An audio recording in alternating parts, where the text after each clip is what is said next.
আমি তো আল্লাহর ওলি হয়ে গেছি। হ্যাঁ, আপনাদের সমাজে এখনো আছে দুর্ভাগ্যবশত, কেউ কেউ ফেসবুকে পোস্টটা দেয় দেখি, আল্লাহর ওলিদের সাথে বেয়াদবি করবেন না।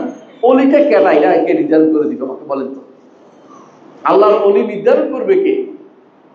আল্লাহর ওলি নির্ধারণ করার তো কোনো মাপকাঠি আমাদের কাছে যে দিয়েছেন, এটা হলো আমলের মাধ্যমে দিয়েছেন, ব্যক্তির মাধ্যমে দেন নাই। কথা বুঝলেন কিনা?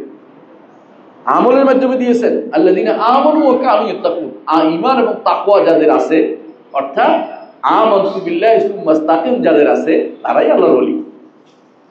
ঈমান এবং ইস্তেকামত যার আছে সে আল্লাহর ওলি, কোনো সন্দেহ নেই। ঈমান ইস্তেকামত যার আছে, ঈমান এবং তাকওয়া যার আছে সে আল্লাহর ওলি, এতে কোনো সন্দেহ নেই। তাহলে আপনি এই জন্য একজন ঈমানদার মানুষের মনে কষ্ট দিচ্ছেন, তাহলে এই হাদিসটা মনে করবেন। রাসূলুল্লাহ সাল্লাল্লাহু আলাইহি ওয়াসাল্লাম বলেছেন যে মান আদালি ওয়ালিয়ান ফাকাদ আযানতু বিল হারব, যে কেউ আমার ওলিকে কষ্ট দিবে, ফাকাদ আযানতু বিল হারব, তার মধ্যে যুদ্ধের ঘোষণা দিলাম। আল্লাহর যুদ্ধের ঘোষণা দিয়েছে। এটা কোনো ব্যক্তি কাপড় দিয়ে বোঝা যাবে না, দরবার দিয়ে বোঝা যাবে না, অথবা নাম দিয়ে বোঝা যাবে না।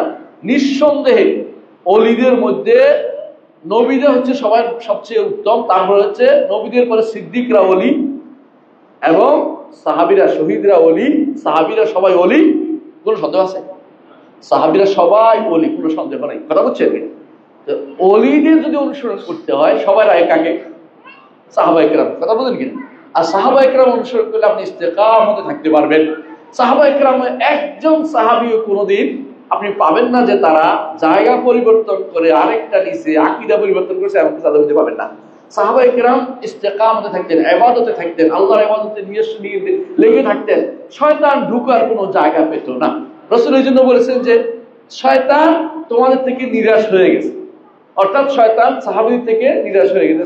তবে তোমাদের মধ্যে পরস্পরের মধ্যে হিংসা বিদ্বেষ লাগাই দিতে রয়ে গেছে, কিন্তু শিরিক করা থেকে নিরাপদ হয়ে গেছে। শয়তান যে করতে পারবে না, যে নিরাশ হয়ে গেছে, আমি এদের দ্বারা শিরিক করাতে পারবো না।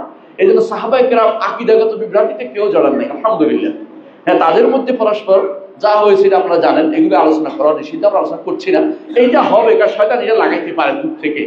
আমাদের মধ্যেও নেককার মানুষের ভিতরে ভুল হতে পারে, কিন্তু আকীদাগত বিরূপ সমস্যা থাকতে পারবে না। ঈমান ঠিক থাকবে এবং আমলটা তাকওয়া ঠিক থাকবে, ইস্তেকামত থাকবে, দ্বীনের উপরে সুদৃঢ় থাকবে। দ্বীন যেটা জানবে এটা কখনো সেটাকে এদিক সেদিক করবে না, দ্বীনটাকে মেনে নিবে।